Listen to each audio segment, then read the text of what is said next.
1절부터 16절까지 말씀입니다. 빌립보서 3장 1절부터 16절까지 말씀. 신약성경 321쪽입니다. 빌립보서 3장 1절부터 16절까지 말씀을 우리 함께 읽는데요. 저희 여러분들이 한 절 교독하면서 읽도록 합니다. 제가 먼저 1절 읽습니다. 끝으로 나의 형제들아, 주 안에서 기뻐하라. 너희에게 같은 말을 쓰는 것이 내게는 수고로움이 없고 너희에게는 안전하니라.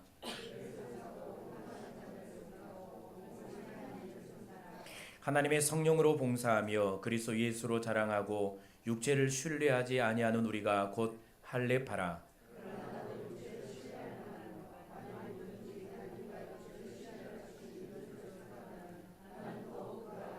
나는 8일 만에 할례를 받고 이스라엘 족속이요 베냐민 지파요 히브리인 중에 히브리인이요 율법으로는 바리새인이요 그러나 무엇이든지 내게 유익하던 것을 내가 그리스도를 위하여 다 해로 여길 뿐더러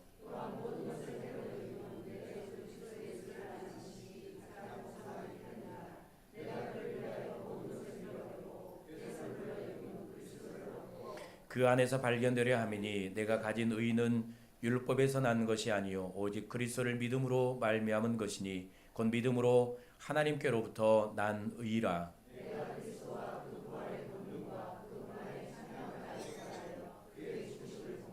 어떻게 해서든지 죽은 자 가운데서 부활에 이르려 하노니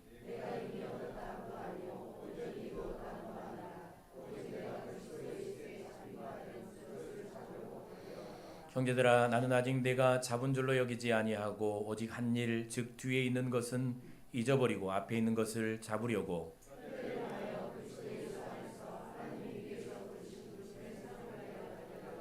그러므로 누구든지 우리 온전히 이룬 자들은 이렇게 생각할지니 만일 어떤 일에 너희가 달리 생각하면 하나님이 이것도 너희에게 나타내시리라.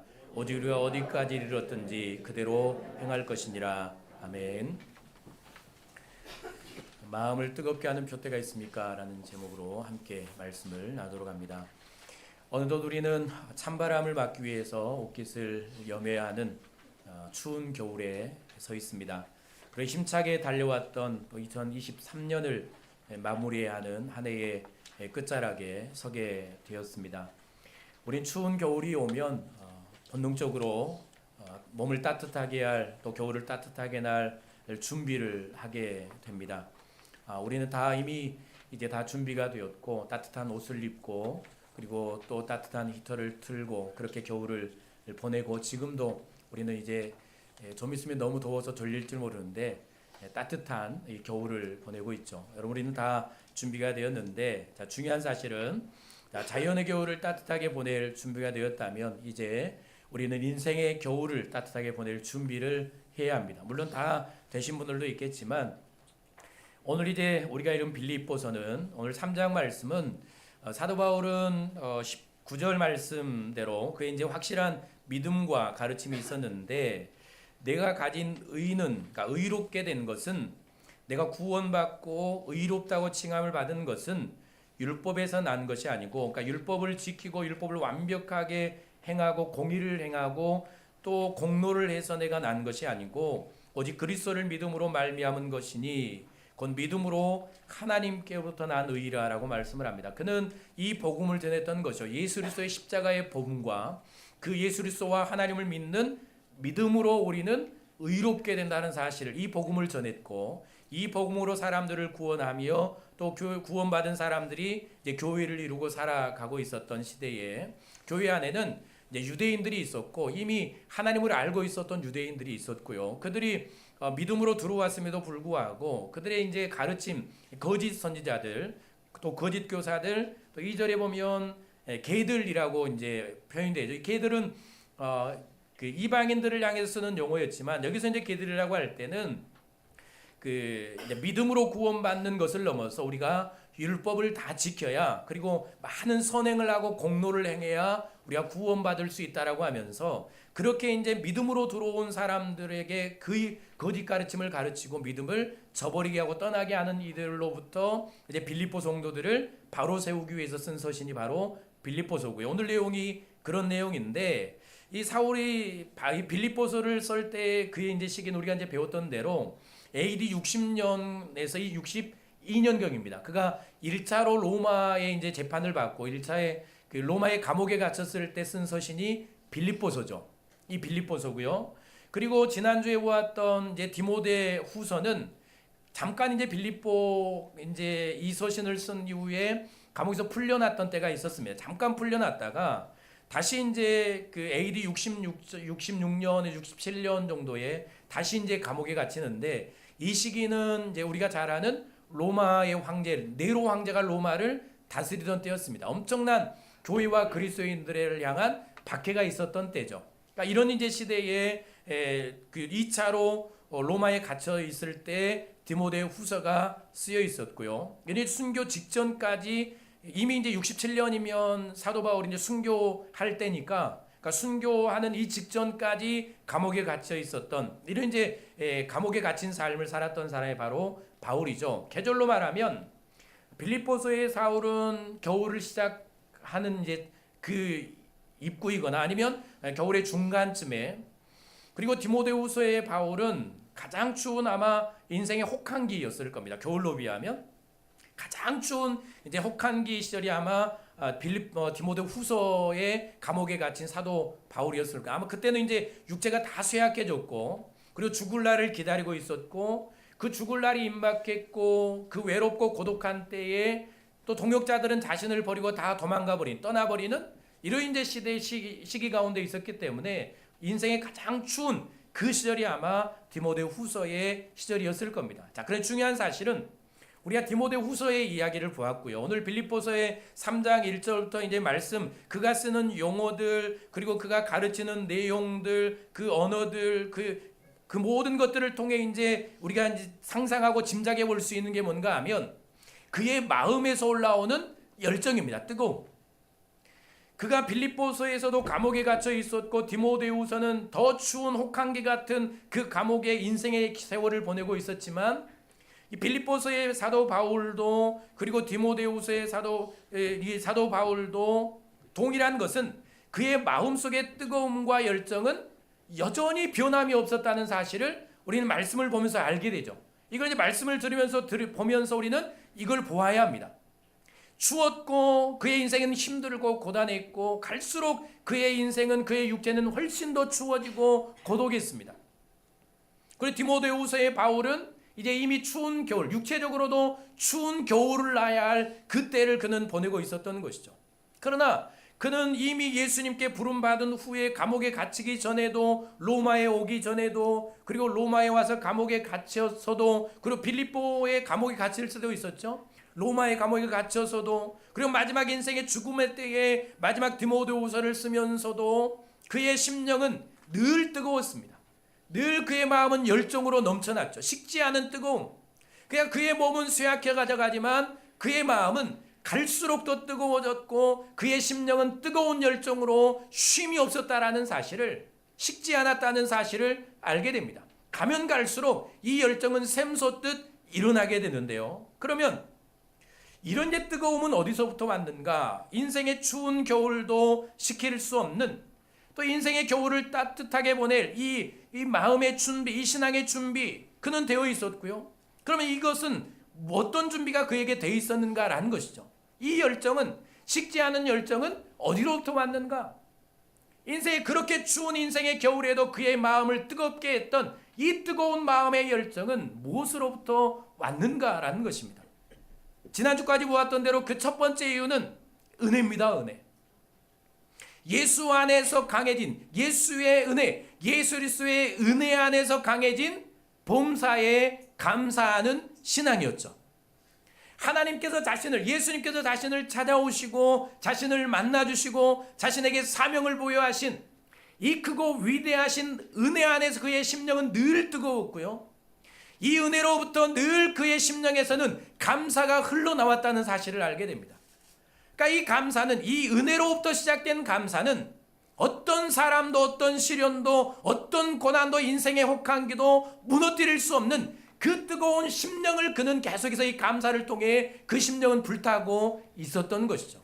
그러므로 그리스도인으로 살아가면서 정말 내 마음을 뜨겁게 따뜻한 인생을 보내려면 내 육체가 쇠약해지고 내가 병들고 약해질지라도 내 마음은 여전히 뜨겁고 내 마음은 여전히 열정이 넘치며 내 마음은 식지 않는 이 뜨거움으로 내 인생의 혹한기와 인생의 시절을 보내기 위해서는 은혜 안에서 강해져야 합니다. 다른 말로 하면 나의 속사람이 은혜로 가득 채워져야 합니다. 하나님께서 나 같은 죄인을 만나주시고 나를 구원해 주시고 나를 자녀 삼아 주시고 이런 나에게 사명을 부여하셔서 이 일을 감당하게 하신 하나님, 사도 바울의 고백처럼 내가 다른 사람보다 훨씬 더 많이 수고하고 또 노력했고 일하고 일을 이루었으나 그러나 나의 사도된 것과 내가 이 일을 이룬 것은 다 하나님의 은혜라고 고백했던 사도 바울처럼 내 안에 은혜가 넘치면, 내가 은혜 안에서 내 심령이 강해지면 여러분들의 심령으로부터는 식지 않은 감사가 날마다 나오게 될 것이고요, 그 감사로 심령이 따뜻해진 사람은 누구도 무너뜨릴 수가 없는 것입니다. 어떤 사탄의 공격도 인생의 추위도 그 인생은 넘어뜨릴 수가 없는 것이죠.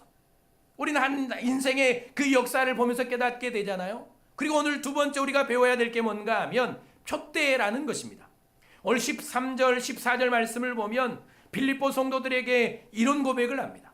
형제들아, 난 아직 내가 잡은 줄로 여기지 아니하고 오직 한 일, 즉 뒤에 있는 것을 잊어버리고 앞에 있는 것을 잡으려고, 그 뒤에 있는 일, 고난과 어려움과 혹은 이룬 일 모든 것들을 잊어버리고 앞을 향해 잡으려고 달려갔던 것이 무엇인가 하면 14절 나오는 표대라는 것이죠. 표대를 향하여 그리스도 예수 안에서 하나님이 위에서 부르신 부르심의 상을 위하여 달려가노라. 지금 그의 상태가 어떤 상태입니까? 감옥에 갇혀있는 몸 아닙니까? 그리고 그의 몸은 병들고 약해지며 쇠약해진 그 나이 아닙니까? 이미 62년도면 그가 이제 죽어야 될 한 5세 7세가 다 되는 시절이니까 몸은 감옥에 갇혀 있지만 그의 생각은 날마다 앞을 향해 달려가고 있었습니다. 생각까지 멈춘 게 아니죠. 사실 그의 인생이 멈춘 건, 생각이 멈추면 그 사람은 다 멈춘 겁니다.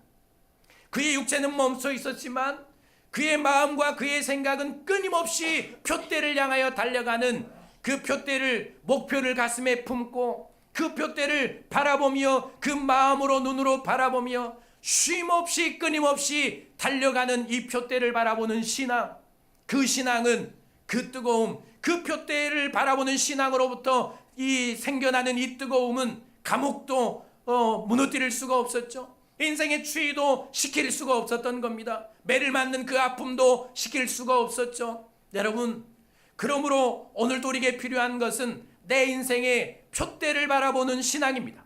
여러분, 무엇을 바라보며 여기까지 오셨습니까? 지금 여러분은, 우리는 무엇을 바라보며 가고 있습니까? 사라져버릴 것들. 자, 그러면 이 표대는 무엇이었는가가 중요하겠죠. 사도 바울이 지금까지 이룬 일과 과거의 일을 잊어버리고 앞을 향해 지치지 않고 달려가게 한 표대는 무엇이었는가? 우린 인생의 겨울을 따뜻하게 보내기 위해 무엇을 준비하는가? 그의 마음을 뜨겁게 한 표대는 무엇인가? 첫 번째는 11절부터 16절까지 말씀, 그가 고백하는 이 고백들이 있는데요, 11절 보면 어떻게 해서든지 죽은 자 가운데서 부활에 이르리라노니라고 말을 합니다. 그리고 12절 말씀, 내가 이미 얻었다 함도 아니요 온전히 이루었다 함도 아니요 오직 내가 그리스도 예수께 잡힌 바 된 그것을 잡으려고 달려가노라 라고 말씀을 하고 있죠. 그의 고백이 무슨 고백입니까? 그의 소망, 그러니까 사도 바울을 뜨겁게 하고 속사람을 뜨겁게 하며 식지 않은 열정으로 그의 심령을 가득 차게 했던 것이 무엇인가 하면 그의 표대는 참된 소망이었습니다. 참된 소망. 어떤 소망입니까? 부활에 대한 소망이었죠. 부활에 대한 소망, 그리고 부활한 후에 하나님과 함께 살아갈 하나님 나라, 그 천국에 대한 소망이었습니다.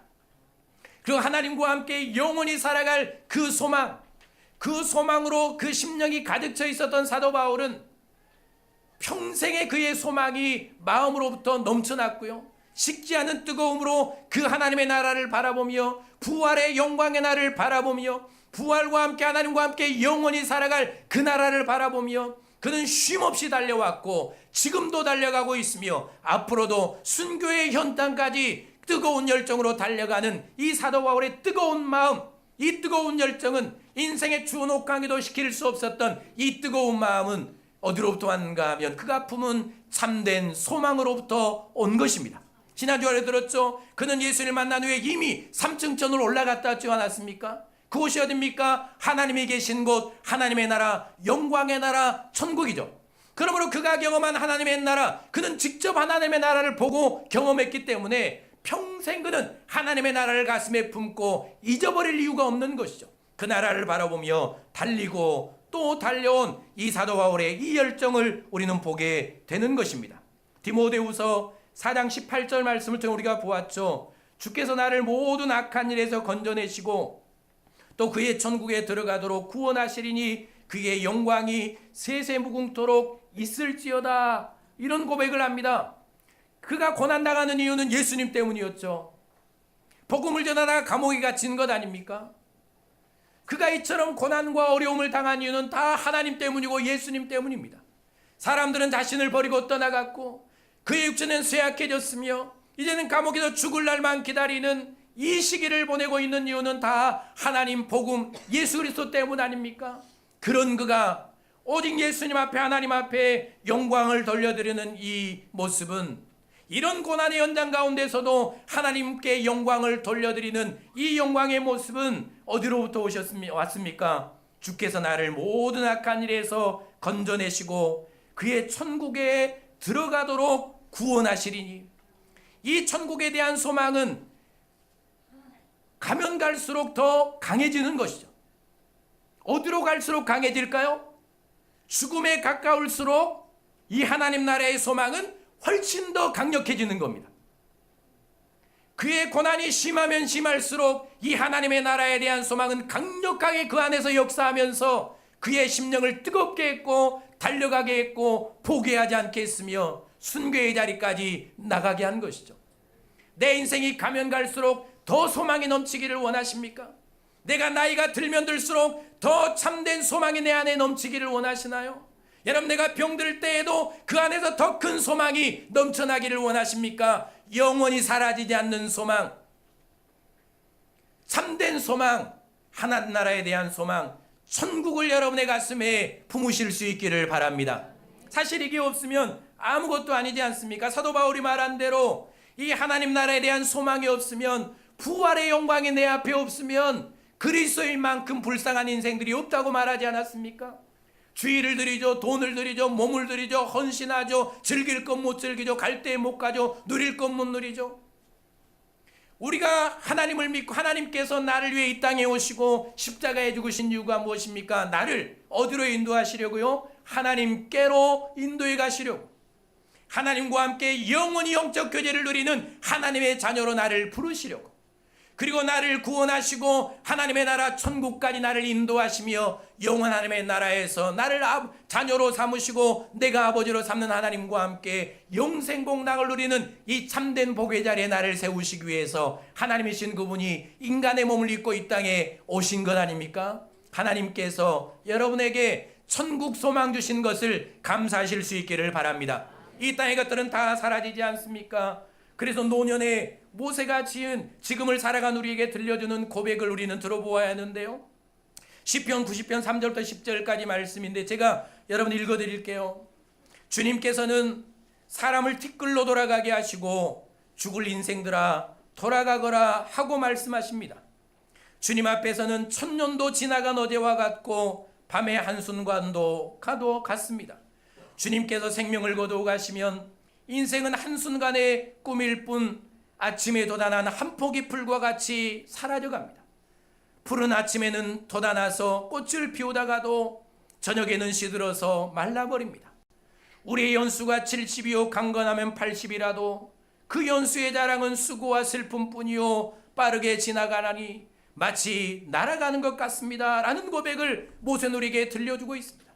이 고백과 함께 살았던 인생의 말년에 들려주는 다윗의 고백도 들어보아야 합니다. 주님께서 나에게 한 뼘 길이밖에 안 되는 날을 주셨으니 내 일생이 주님 앞에서는 없는 것 같으나 같습니다. 진실로 모든 것은 헛되고 인생의 전성기조차도 한날 입김에 지나지 않습니다. 걸어다닌다고는 하지만 그 한평생의 실로 한오라기 그림자일 뿐 재산을 늘리는 일조차도 다 허사입니다. 장차 그것을 거두어들일 사람이 누구일지는 아무도 모르는 일입니다. 그러므로 주님, 이제 내가 무엇을 바라겠습니까? 내 희망은 오직 주님뿐입니다. 그는 인생의 이 사실을 배운 것입니다.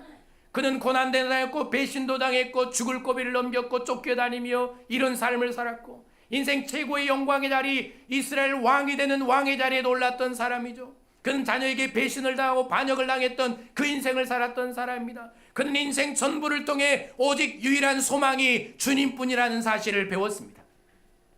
우리가 이 땅에 배우는 것이 무엇입니까? 태어나서 살면서 우리가 하루하루 배워가는 것은 내 인생이 병들고 늙고 내가 가진 것을 잃어버리며 그러면서 배운 것은 내가 의지해야 될 소망은 하나님이고 내 인생의 유일한 소망은 주님뿐이고 내가 바라봐야 될 나라는 하나님뿐이고 내 인생은 유한하다는 사실을 우리는 이 땅에 태어나 살면서 하루하루 배우며 가는 것 아닙니까? 이게 우리의 삶이죠. 그래서 사도 요한은 우리에게 다음과 같은 지혜를 가르쳐 줍니다. 여러분은 세상이나 세상에 있는 것들을 사랑하지 마십시오. 누가 세상을 사랑하면 그 사람 속에는 하늘 아버지에 대한 사랑이 없습니다. 세상에 있는 모든 것, 곧 육체의 욕망과 눈의 욕망과 세상 살림에 대한 자랑은 모두 하늘 아버지에게서 온 것이 아니라 세상에서 온 것이기 때문입니다. 이 세상도 사라지고 이 세상의 욕망도 사라지지만 하나님의 뜻을 행하는 사람은 영원히 남습니다. 우리가 다 깨닫고 살아가는 바 아닙니까? 건강도 사라지고 내가 모은 것도 사라지며 이 세상의 욕망도 사라지고 이 세상의 육신의 안목도 다 사라지지만 그러나 내 안에 영원히 살아있는 것은 하나님과 하나님의 나라라는 사실을 기억하실 수 있기를 바랍니다. 이 사실을 깨닫는 사람이 참 복된 사람입니다. 인생은 유한하니까, 인생은 곧 지나가니까, 우리의 인생은 한계가 있으니까요. 우리는 언젠가 병이 들기 때문에, 우리는 늙고 죽을 수밖에 없는 인생이기 때문에 부활의 소망을 가진 사람, 부활 후에 천국과 하나님과 함께 영원히 살아갈 하늘나라에 대한 소망을 가진 사람, 그 사람은 복된 사람 중에 가장 복된 사람이라는 사실을 여러분 기억하실 수 있기를 바랍니다. 내 안에 이 소망을 품으십시오. 여러분 어떤 소망을 내 안에 품고 살아갑니까? 여러분 무엇이 여러분의 의지가 되고 여러분의 소망이 됩니까? 평생 내가 바라보며 소망하며 의지하며 일구고 각고하며 내 행복을 위한 것이라고 했던 모든 것들이 여러분 진정으로의 행복이었고 진정으로 내 인생의 소망이었고 진정으로 나를 만족하게 했으며 지금도 내 곁에 남아서 여러분 나를 지탱해주고 나에게 소망이 됩니까? 아니죠. 절대로 할 수가 없습니다. 그것들은 다 사라지는 것들이기 때문에 내 아내조차도 내 남편조차도 때가 되면 내 곁을 떠나가는 것 아닙니까? 내 곁에 남는 것은 하나님이고 내 심령 속에 내 육체가 쇠약해지지만 날마다 내 안에 샘솟듯 올라오는 뜨거움을 주는 것은 참된 소망, 하나님 나라에 대한 소망, 영원히 사라지지 않는 소망, 이 소망이 여러분의 심령에 깊숙이 새겨질 수 있기를 바랍니다. 이 소망을 갖고 살아가십시오. 이 소망이 있어야 우리는 사는 것입니다. 둘째로 사도 바울의 마음을 늘 뜨겁게 했던 것, 지치지 않고 달려가도록 한 표대는 무엇일까요? 하나님께서 그의 가슴에 심어주신 사명이었습니다. 다른 말로 하면 비전이었고요. 또 다른 말로 하면 꿈이었습니다. 여러분 3장 1절 보세요. 그가 성도들을 바로 세우기 위해서, 그가 성도들을 바로 양육하기 위해서, 성도들을 자신이 가진 부활의 영광을 함께 소망하며 하나님 나라에 함께 가기 위해서 그가 고백하는 것, 끝으로 나의 형제들아 주 안에서 기뻐하라, 기뻐하라. 이 고난 가운데 기뻐해라. 너희에게 같은 말을 쓰는 것이, 감옥에 있으면서 계속해서 가르치고 또 가르치고 쉼없이 쓰고 또 쓰는 것이 내게는 수고로움이 없고, 그게 수고가 아니라고 말하지 않습니까? 힘이 없는 그 순간에도, 몸이 다 쇠약해져 버린 그 순간에도 자신이 가르치고 또 쓰고 또 전하고 또 전하는 이 일이 자신에게는 수고로움이 아닐 정도로 그는 성도들을 사랑했고, 그는 교회를 사랑했고, 그는 복음으로 사람들을 구원하기를 원했고, 그리고 그들에게 하나님의 나라를 선물로 주기를 원했고, 그들과 함께 하나님 나라에 가기를 원하는 간절한 소망, 기대와 꿈과 비전을 하나님께서 예수님을 통해 그에게 부어주셨죠. 이방인의 사도로 하나님 예수님께서 그를 세우지 않았습니까? 그는 예수님께 부름받은 이후에 한 번도 이 꿈을 잃지 않았습니다. 사명을 잃어버리지 않았죠. 그가 달려온 길은 사명을 붙든 길이었습니다.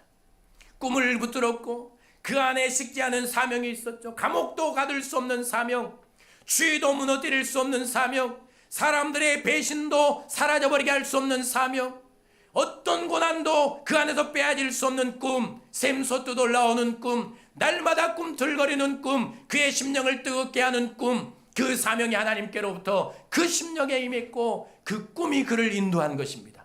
그 사명이 그를 여기까지 인도한 것이죠. 그 사명이 순교의 자리까지 그를 인도하지 않습니까? 그러므로 나는 꿈꾸는 사람이 돼야 합니다. 여러분, 어떤 꿈을 갖고 오셨습니까? 어떤 사명을 갖고 여기까지 오셨나요? 마음속엔 어떤 비전이 여러분 마음속에 있습니까? 단지 이 땅의 사명뿐인가요? 이 땅의 꿈만이 있습니까? 이 땅의 육신의 목표만 갖고 여기까지 오셨나요? 여러분, 때가 되면 그것들은 다 사라지는 것 아닙니까?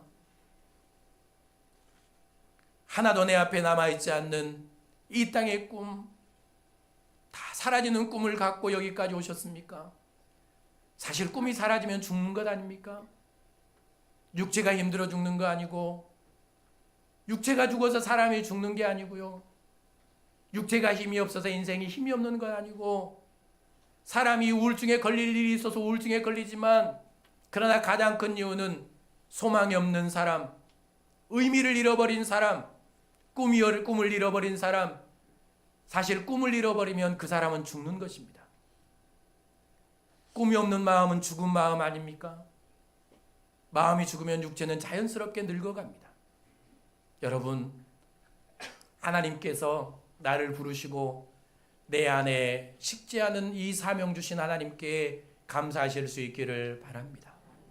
이 꿈이 있으니 감사하고, 내가 할 일이 있으니 감사하고, 내가 숨이 끊어지는 날까지 내가 기도할 수 있음에 감사하고, 숨이 끊어지는 그 순간까지 내가 복음을 전할 수 있는 것이 감사하고, 내가 교회를 통해 내 몸과 내 삶을 들여 헌신할 수 있는 것이 감사하고, 세상은 나를 버리지만, 세상은 내 나이가 들고 내 육체가 약해지면 내가 쓸모없어지면 세상은 사람을 버리지만, 세상은 내가 쓸모없다고 은퇴를 시키고 다 버리지만, 그런 하나님은 나를 마지막까지 붙들고 나를 사용하시며, 내가 하나님의 나라 올 때까지 내 입술과 내 삶을 전부 붙드시고 나를 버리지 않고 나를 가장 귀하게 써주시는 하나님, 나이 들었다고 버리지 않고, 약하다고 버리지 않으며, 돈이 없다고 버리지 않고, 인생의 시가 끝났다고 버리지 않고, 마지막 내가 숨이 끊어지는 그날까지 나를 붙드시고 사용하시기를 원하셔서 내 안에 꿈을 부어주신 하나님, 이 은혜가 얼마나 큰지 이 은혜를 깨닫는 사람은 감사로 일할 수 있습니다. 이 은혜를 깨닫는 사람은 기쁨으로 감당할 수 있는 것입니다. 연말이 되면 우리는 힘든 일이 많죠. 사람들은 다 일을 그만두려고 합니다. 그런데 여러분, 일을 그만두면 그것이 일만 그만둔 것입니까? 우리의 삶의 여정이 거기서 끝나는 것 아닙니까? 사실 내가 할 일이 없다는 것은 이제 내 인생은 다 끝났다는 얘기 아닙니까? 하나님이 나에게 꿈을 주신 것에 대하여 감사하시고요, 이 꿈을 안고 살아가는 저와 여러분들이 될 수 있기를 바랍니다. 사도행전 20장 24절에 사도 바울의 고백을 들어볼까요? 내가 달려갈 길과 주 예수께 받은 사명, 곧 하나님의 은혜의 복음을 전하는 일을 마치려 하면은 나의 생명조차 조금도 귀한 것으로 여기지 아니하노라.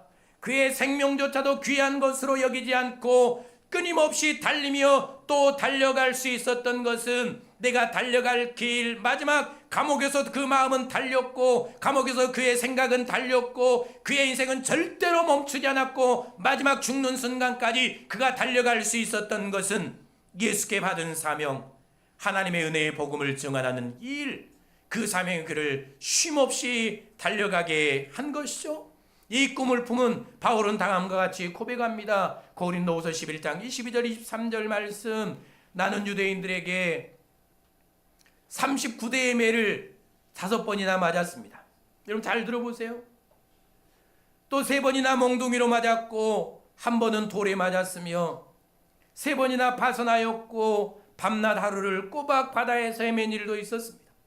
나는 여러 번 여행하면서 강의 위험과 강도의 위험과 동족의 위험과 이방인들의 위험과 도시의 위험과 광야의 위험과 바다의 위험과 거짓 선지자들의 위험을 당했습니다. 또 수고하고 애쓰며 뜬 눈으로 밤을 지새운 적도 여러 번 있었고 줄이고 목마르며 수없이 굶고 추위에 떨며 헐벗기도 하였습니다. 이런 일 외에도 날마다 여러 교회에 대한 염려 때문에 내 마음은 무거웠습니다. 누가 약해지면 내 마음도 약해진 기분이었고 누가 죄를 지으면 내 마음도 아팠습니다. 다마스커스에서 아레다 왕의 장관이 나를 잡으려고 성문을 지킬 때에 나는 창문으로 광주리를 타고 성벽을 내려가 도망친 일도 있었습니다. 여러분, 그의 인생은 전부 아픔이었습니다. 예수님께 부름받은 이후부터 그의 인생은 고난이었습니다. 고난이 끊이지 않고 박해가 끊이지 않았고 죽을 고비를 수도 없이 넘겼습니다. 그러나 그 모든 것들, 그 어떤 것도 그의 길을 막지 못했습니다. 그의 인생을 춥게 하지 못했죠. 그를 떨게 하지 못했습니다. 그 안에 흘러넘치는 이 뜨거움을 식힐 수가 없었습니다. 그것은 바로 사명이었고 비전이었고 꿈이었습니다.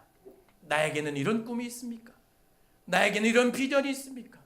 나를 멈추지 않고 달려가게 할 사명이 나에게 있습니까?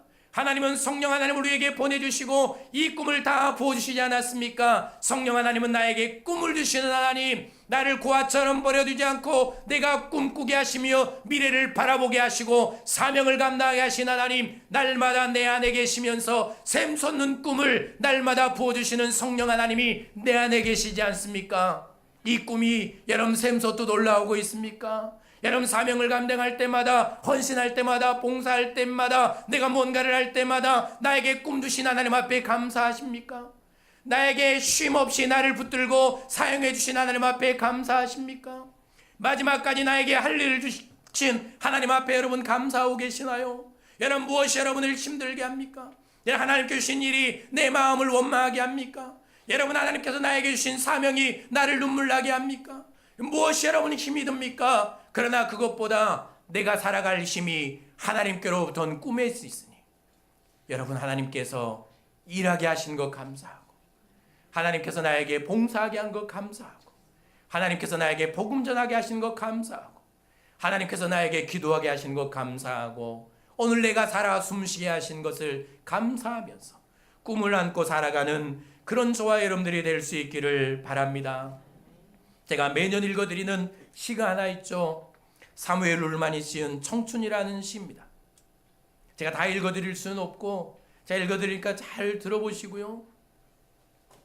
청춘이란 인생의 어떤 한 시기가 아니라 마음가짐을 뜻하나니 누구나 세월만으로 늙어가지 않고 이상을 잃어버릴 때 늙어가나니 세월은 피부에 주름을 늘리지만 열정을 가진 마음을 시들게 하진 못하네요.